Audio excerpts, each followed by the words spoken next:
বন্ধুরা, আমার হাতে যে ব্যাগটি দেখছেন এটি একটি বাজারের ব্যাগ।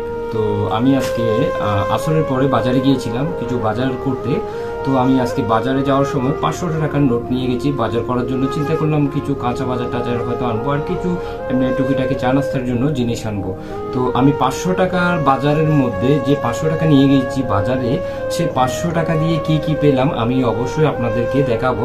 তবে ভিডিওটি আপনারা সম্পূর্ণ দেখবেন, সম্পূর্ণ না দেখলে বুঝতে পারবেন না যে আমাদের বাজার যেটা আছে সেখানে বাজারের জিনিসের দাম কিরকম, কি কম নাকি বেশি, সেটা আপনারা হয়তো বুঝতে পারবেন না।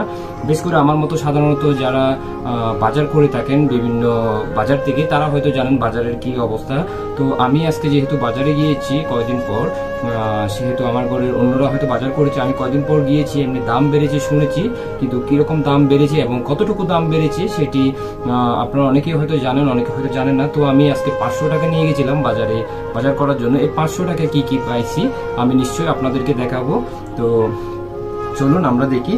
তো আমি যদি আপনাদেরকে দেখাই, ফার্স্টে যেহেতু আমি ফার্স্টে নিয়েছিলাম ময়দা। এখানে প্রায় 2 কিলো ময়দা নিয়েছি আমি। 2 কিলো ময়দা মুদির দোকান থেকে 2 কিলো ময়দা নিয়েছি। এই ময়দার দাম হচ্ছে আপনার 100 টাকা। 100 টাকা যদি এই ময়দার দাম হয়, তাহলে 100 টাকা আমি এখানে রাখলাম। তাহলে আমার টাকা থাকে কত? 500 টাকার মধ্যে যদি আমার 100 টাকা চলেও যায়, তাহলে আর থাকে 400 টাকা। হ্যাঁ, তো 400 টাকার মধ্যে তারপর আমি নিয়েছি 400 টাকার মধ্যে আমি নিয়েছি এখানে 400 টাকার মধ্যে আমি 3 কিলো নিয়েছি আলু। 3 কিলো নিয়েছি আলু, হ্যাঁ, খাবার আলু, যেগুলো রান্না করে খাওয়া হয়। 3 কিলো নিয়েছি আমি আলু। হয়তো আমি এটি খুলে দেখাচ্ছি না, তারপরেও যদি আপনারা যদি বিশ্বাস না হয়, সেই জন্য আমি হয়তো একটু আপনাদেরকে খুলে দেখাবো। কারণ আমি 3 কিলো আলু নিয়েছি 150 টাকা দিয়ে, এই দেখতেই পাচ্ছেন 150 টাকা দিয়ে নিয়েছি 3 কিলো আলু। তাহলে আমার 500 টাকার মধ্যে 100 টাকা যদি চলে যায়, আর তাকে 400 টাকা। তো 400 টাকার মধ্যে যদি আমি 150 টাকা যদি আলুর চলে যায়, তাহলে আমার টাকা থাকে আর কত? 150 টাকা, এদিকে হচ্ছে আপনার 100 টাকা। তাহলে 250 টাকা চলে গিয়েছি অলরেডি।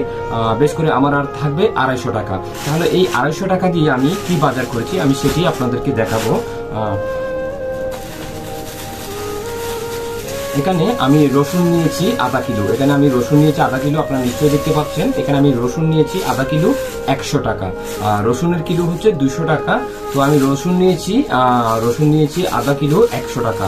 তাহলে হচ্ছে আমার এখানে 150 টাকা, এখানে 100 টাকা। তাহলে 250 টাকা চলে গেল, আর এখানে 100 টাকা।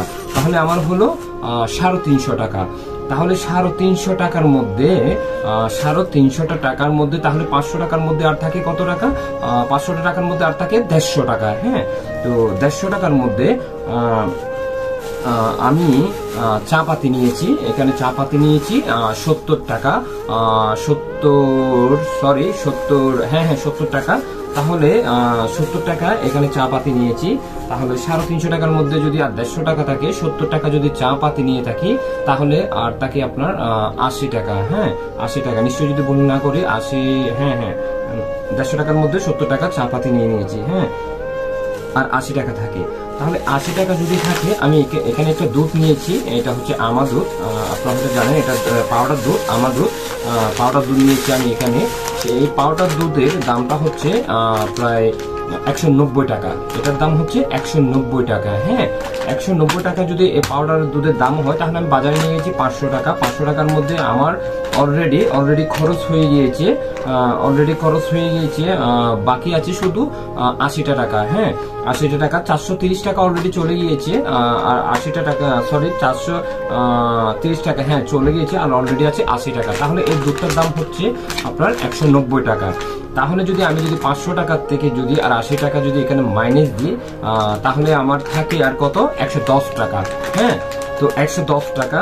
তাহলে হয় যে 500 আর 110, তাহলে হচ্ছে 610 টাকা আমি বাজার নিয়ে গেছি। কিন্তু সেরে 500 টাকা, আমি বাজারে নিয়ে গিয়েছি। তাহলে এখানে 610 টাকা। আমার আসার গাড়ি ভাড়া হচ্ছে 20 টাকা আর যাওয়ার গাড়ি ভাড়া হচ্ছে 20 টাকা, তাহলে 610 টাকা। আর এদিকে হচ্ছে আসা যাওয়ার ক্ষেত্রে 40 টাকা, তাহলে 40 টাকা হলে 450 টাকা।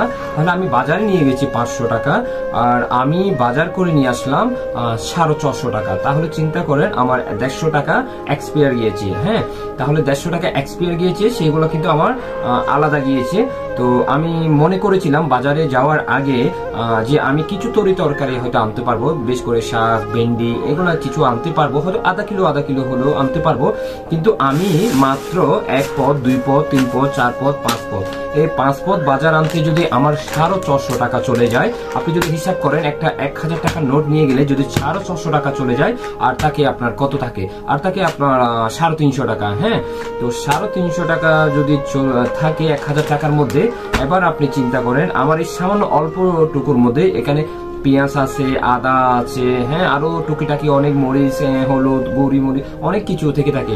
তাহলে আমার যদি 500 টাকার মধ্যে এখানে 650 টাকা যদি এখানে চলে যায় আর 150 টাকা যদি আমার থেকে এক্সপায়ার যায়, চিন্তা করেন এবার আমি কাঁচা বাজার আনতে পারিনি। কাঁচা বাজারের কথা বাদে দিলাম, কাঁচা বাজার তো দূরের কথা, তারপর আমি কোনো মাছও আনতে পারিনি।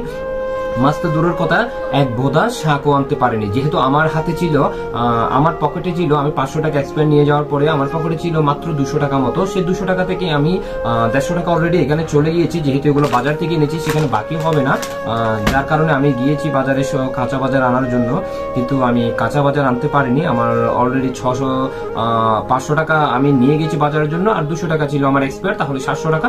700 টাকার মধ্যে আপনার 450 টাকা চলে গেছে, আর ছিল 50 টাকা, তাহলে 50 টাকা দিয়ে কোনো সবজি আমি পাইনি বলে আমি কোনো সবজি আনিনি। চিন্তা করেন আমাদের মতো মধ্যবিত্ত আয়ের যারা মানুষরা আছেন, যারা নিম্নবিত্ত মানুষরা আছেন, তারা কিভাবে খাবেন, কিভাবে বাজার করবেন, কিভাবে তাদের পরিবার চালাবেন। হ্যাঁ, তো আমি এই বাজারগুলো আমি রাখার আগে, আমি ফ্যামিলিতে দেওয়ার আগে আমি বলেছি আজকে আমি এই বাজার নিয়ে একটা হয়তো ভিডিও করব, সবাইকে জানাবো, সে কারণে আমি এই বাজারটি আপনাদেরকে দেখাচ্ছি। চিন্তা করেন সামান্য 5টা জিনিসে যদি 650 টাকা চলে যায়, এবার যদি আপনি একটা সংসারে যদি পুরা বাজার করতে যান, তাহলে আপনার কত হাজার টাকা লাগবে।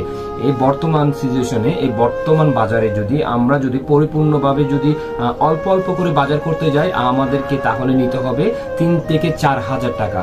3 থেকে 4 হাজার টাকা আমাদেরকে মানি ব্যাগে করে নিয়ে যেতে হবে। তারপরে আপনি চাইলে বিভিন্ন জিনিস সেটা আপনি আনতে পারবেন, তাও আপনার মন ভরে আনতে পারবেন না, অল্প অল্প কিছু জিনিস আনতে পারবেন।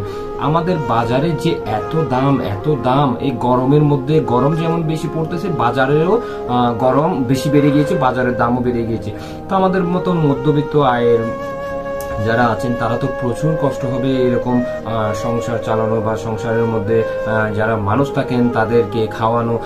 আমাদের তো আসলে জিনিসের দাম বেড়েছে, কিন্তু আমাদের আয় তো বাড়েনি। হ্যাঁ, আয় তো আয়ের মতো রয়ে গেছে, তারপর আপনার বেতন বাড়েনি, কিছু বাড়েনি।